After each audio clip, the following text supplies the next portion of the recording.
Hello everyone, welcome to math and concept. तो हम लोग सिंपल इंटरेस्ट का जो है क्वेश्चन नंबर 3 तक बना चुके थे। आज हम लोग क्वेश्चन नंबर 4 को सॉल्व करेंगे। देखिए क्या लिखा हुआ है। उत्पल बाबू टुक अ लोन ऑफ 3200 रुपीज़। उत्पल बाबू ने क्या किया, 3200 रुपये का लोन लिया है। कितने सालों के लिए? 2 सालों के लिए लोन लिया है एक कोऑपरेटिव बैंक से। अब किसी भी काम के लिए लिया होगा, लेकिन उस बैंक का जो इंटरेस्ट है वो 6% पर एनम है। अब क्वेश्चन बोला जा रहा कि let us write by calculating. हम लोग को कैलकुलेट करना है the amount he has to repay after 2 years. तो उसको 2 सालों के बाद कितना अमाउंट जो है वो रीपे करना पड़ेगा। ठीक है। अब यहाँ पर अब एक बात समझिए कि यहाँ पर क्वेश्चन क्या बोला जा रहा है। सॉल्यूशन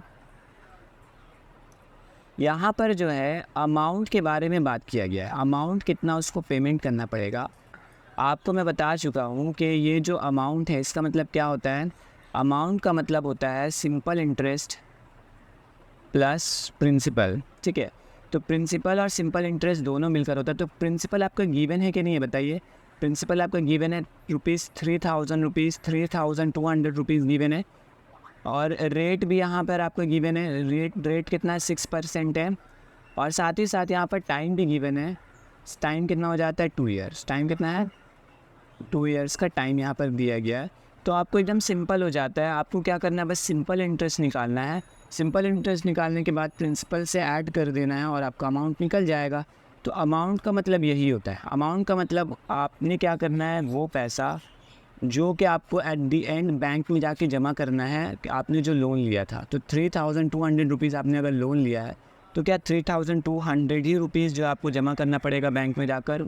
नहीं, इसमें कुछ इंटरेस्ट भी ऐड हो जाता है। और इंटरेस्ट जब ऐड हो जाता है प्रिंसिपल के साथ तो उस वक्त हम लोग उसको क्या बोलते हैं? अमाउंट बोलते हैं। समझ में आ रहा? चलिए तो देखते हैं हम लोग इसको कैसे बनाएंगे। तो आपको जो है एक ही फार्मूला बार बार यूज़ होगा। वो फार्मूला क्या है? वो फार्मूला है सिंपल इंटरेस्ट का फार्मूला क्या हो जाता है now. Simple interest equals to क्या होता है? Simple interest equals to P into R into T divided by 100। P का वैल्यू गिवन है 3200 रुपीज़ और R का वैल्यू भी 6% है और टाइम इक्वल्स टू T दिया हुआ है। यहाँ पर जो है टाइम को भी कन्वर्ट नहीं करना था और ना ही रेट को किसी में कन्वर्ट करना था। तो ये एकदम सिंपल सा क्वेश्चन गिवन है। 0 यहाँ पे हम लोग कैंसिल कर देते, काट देते हैं 0 उसके बाद इसको कैलकुलेट कर लीजिए। तो 32 और 32 और 12। तो 2 to the 4, 2 3 the 6, तो 1 to the 2 और 1 3 का 3 हो जाएगा 4 8 3। तो 384 रुपीज़ जो है हमको इसको जो है उत्पल बाबू को क्या करना पड़ेगा, एज ए इंटरेस्ट जो है वो पेमेंट करना पड़ेगा। लेकिन ये तो सिर्फ इंटरेस्ट हुआ, उसको टोटल कितना पेमेंट करना पड़ेगा 2 साल के बाद।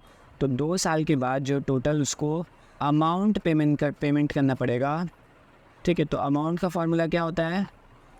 Amount equals to simple interest plus principal.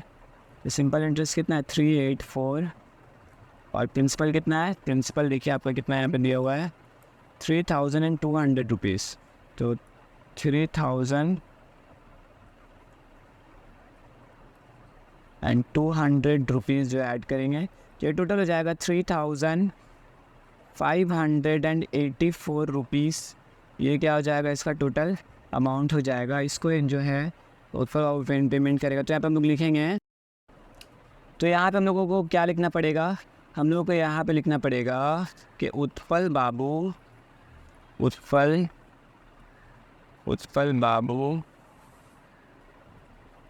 has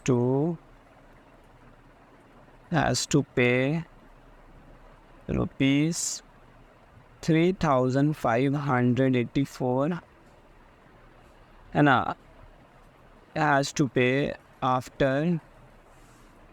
after 2 years। ठीक है, इसको रीपे कर लेना, इसको रीपे। तो क्या हो जाएगा, Utpal babu has to repay ₹3,584 after 2 years. ठीक है, 2 सालों के बाद जो उसको इतना रुपीज़ पेमेंट करना पड़ेगा, रीपे करना पड़ेगा। ठीक है, क्वेश्चन नंबर हम लोग 5 की तरफ मूव करते हैं।